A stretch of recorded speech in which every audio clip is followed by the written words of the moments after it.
بڑے مذہبی پیشوا، ہندو مذہبی پیشوا بھی بہت سے ایسے ہیں جو کسی نہ کسی وجہ سے وہاں رہے ہیں، وہاں پر رہے ہیں. آپ جا کر اگر سروے کریں گے اور ابھی جا کر پوچھ لیں گے تو جا کر معلوم ہوگا کہ جیل میں جو قیدی ابھی پچھلے دنوں میں رہے ہیں، سب سے زیادہ محبت اور سب سے زیادہ عزت کس شخص کو دی جاتی تھی.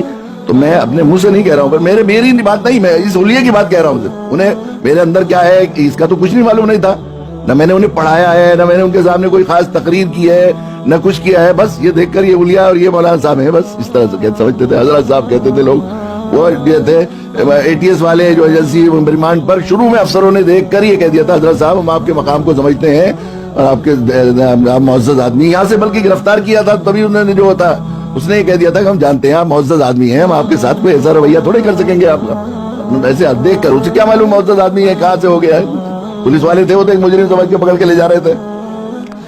پھر وہاں بھی وہ انہوں نے کہہ دیا کوئی آپ کو تم بھی نہیں کہے گا حضرت صاحب. یہاں اگر کوئی آپ کو ہمارا عملے کا کوئی آدمی تم کہہ دے تو آپ مجھے فوراً انٹیمیٹ کریں گے. اور فوراً یہ کہا کہ دیکھیے حضرت صاحب اگر 10 دفعہ میرے پاس آنا چاہیں گے تو آپ یہ نہیں کہیں گے کہ تھوڑی دیر میں آنا ہے، جانا ہے ذرا ہم مصروف ہیں، فوراً لے کے آئیے گا. کوئی بھی شکایت کمپلینٹ ہو بس جتنی دیر آپ کی طبیعت شرح ہو تو آپ جواب دیجیے. ہماری تو مجبوری ہے کہ ہمیں فارمیلٹی پوری کرنی ہے، جتنی دیر آپ جواب دے سکتے ہیں اتنا جواب دیجیے. اس کے بعد جیسا ہو جائے پھر اب 10 منٹ 15 منٹ ہم کوئی یہ نہیں کہیں گے کہ آپ ہمارے کیوں وقت ویسٹ کر رہے ہیں. جس روز میں آیا تو وہاں پر ایک بہت بڑے پنڈت تھے، وہ بھی تھے بیچارے، ان کے 6 آشرم تھے بڑے بڑے. پی جی آئی ہے وہاں پر، سنجے گاندھی پی جی آئی. تو وہ پہلے تو باہر تھا رائے بریلی روڈ پر، لیکن اب وہ وہاں پر انجینئرنگ کالج، یونیورسٹیز، ہاسپٹل، بڑے بڑے آفیسز بن گئے ہیں. تو لکھنؤ کا مہنگا ترین ایریا ہے، وہاں پر 450 ایکڑ ہے ان کے شفار میں جگہ ہے. وہ زمین مافیا نے ان پر اس زمین پر قبضہ کرنے کے لیے ان کو جیل میں بھجوا دیا، جھوٹے الزام لگا کر. وہ پیسے دے کر نکلنے نہیں دیتے. بہت شریف بات، بہت صاف ستھرے رہتے تھے بہت ہی.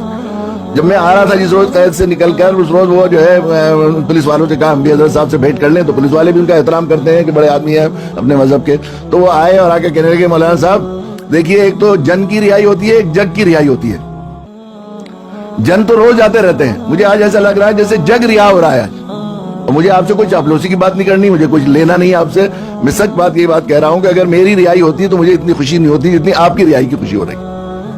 یہ صرف ان ملاؤں اور قرآن والے مجید کے خادموں کے اس حلیے کا احترام ہے بچوں، اور کچھ نہیں ہے اس کے علاوہ. میں مدرسے میں جاتا ہوں، لوگ